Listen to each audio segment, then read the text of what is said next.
Hello and welcome to another Dominion 6 Quick Tips. In this one we'll be going over population, what effects it has, and how to increase or decrease it.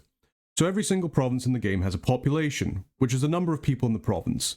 You can see this up here on the population tab in the province overview screen. The higher this population, the more income, resources, and recruitment points, as well as supplies a province will have available to it. If you want to see exactly how these are calculated, you can watch my other quick tip videos on these topics.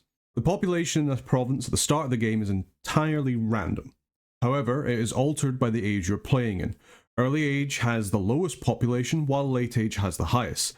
Additionally, the terrain type, such as forests, wastes, marshes, or highlands or farmlands, and the province size of a province will alter the population. So, going back to our terrain types, farmland, for example, has the greatest chance of having a higher population, while forests will have less, and then marshes and wastes even less than that. The size of a province also changes its ideal population. You can see a province's size by looking at how much space it takes up on the map, or, if you want to get a more detailed look, clicking on the population button in the province tab. Small provinces, such as this one here, have an ideal size for about 5,000 people. Standard provinces instead have a 10,000 ideal population size. Large ones have an ideal size for about 15,000 people, and your capital has an ideal size for about 25,000 people. You can surpass this number, and in some provinces this is fairly obvious and quite easy to do, but you will begin to suffer a population growth penalty as the number goes too far above the ideal. We'll go on to that more in a bit. Now, on to population growth.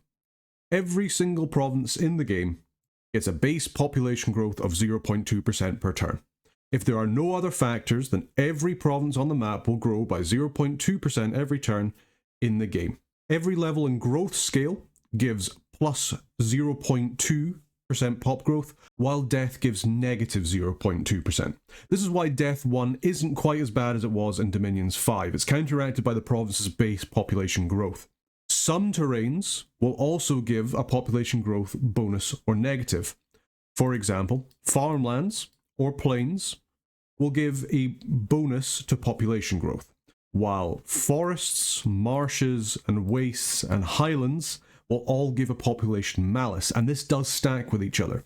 So for example, if you had a forest and a highlands in the same area, they will both give population growth malus.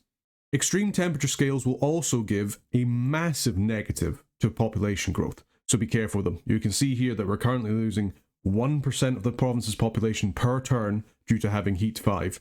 Gotta watch out for that Throne of Summer. Finally, there is the population density. If you are above the ideal size of a population for a province, then you get a negative 0.2% to the population growth in the province. Every time you go over this again, so for example, if we had, say, a 22,000 population province with an ideal population size of 10,000, then an additional negative 0.2% is added on top of the base negative 0.2%. We can see this here in Glanis, for example, if we have a little look at that.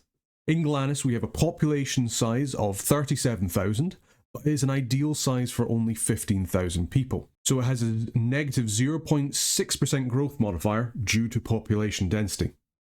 Provinces will grow independently, but only so much before this malus stops them from growing any further, at least without additional growth scales. So why is population important? As I previously said, population is used to calculate the outputs of a province, especially its income. So taking provinces with a high population is very important for improving your economy and being able to recruit your units. Remember as well that some dominions will kill the population within it through pop kill, for example, Middle Age Armor. These will rapidly reduce the outputs of any province within them, which then becomes an issue for the owner or anyone wanting to conquer them, like us. Remember as well that supplies are based off of the population in a province, so marching on these population-killed provinces with a large army will be a lot harder due to the lack of supplies. Okay, I think that's all for population. Please let me know if there's anything else you'd like me to cover, and until next time, take care.